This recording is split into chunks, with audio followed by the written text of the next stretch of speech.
Welcome to Wayne's Weird World.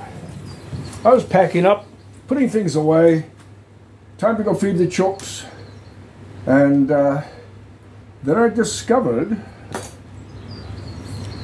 a label that I'd forgotten about. Cheers. Now, this one is Buttercup Queen, and this one is Buttercup Queen. Siblings. Seedlings. This one came from this one. Now, does the other one look the same? Ha! You've got to be kidding. And this one came from that one. Both Buttercup Queen. Now, I've got, well, I had, one died, 2 brothers, 2 sisters, and none of us are alike. Now, that one is radically different than this darker one. But the lighter colored one is a much stronger, vibrant plant. This one, which struggles a little bit, has the rich color. So, then somebody would come along and start line breeding. They would cross this one with that one or whatever. And there's a famous story here in Australia about a Dendrobium speciosum called Averil's Gold. Well, the original breeder was not very impressed with his seedlings, and he sold them all off. He sold them for, a couple dollars, $5 a seedling, whatever. And then, a few years later, he bumped into one of his friends.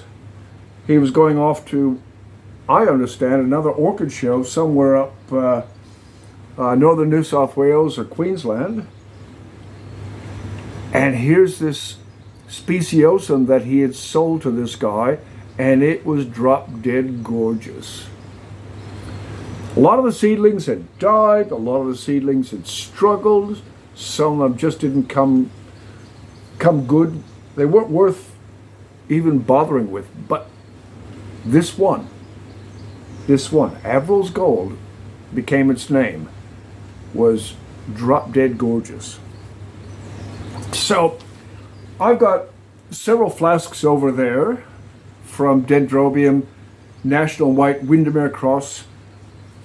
And then I've got another tray over here of seedlings. And look, it might take 8 or 10 years minimum for any of those to flower, if I'm still alive then. So I don't know.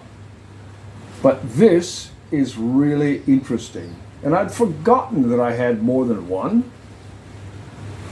And I was just cleaning up, cutting off all the old flower spikes, checking for scale, giving them a spray with my Eco Oil, neem oil mix.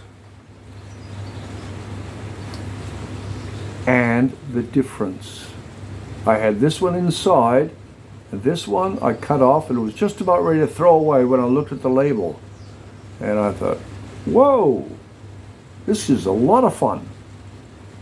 Yep, there's aphids on it, so I'd sprayed it and hosed it off and so forth. It'll sit inside, and I'll enjoy it for a day or two before all the flowers fall off. But that's it. Dendrobium kingianum, Dendrobium speciosum, which I brought those flowers inside. Don't think I have any that have fallen off. No. I think I threw them all out. And delicatum, the cross.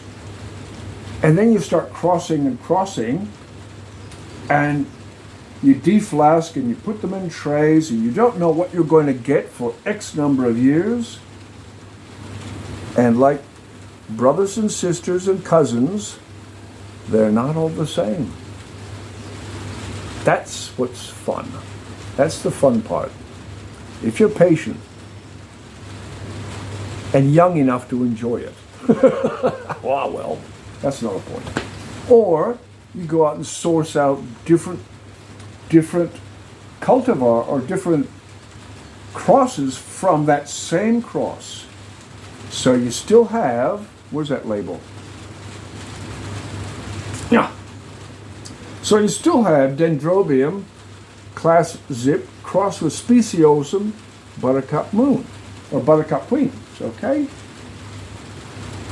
So they're all a good bit of fun. So these are both crossed Buttercup Queen, but are they the same? Not in a pink fit. Right, that's it. Crossing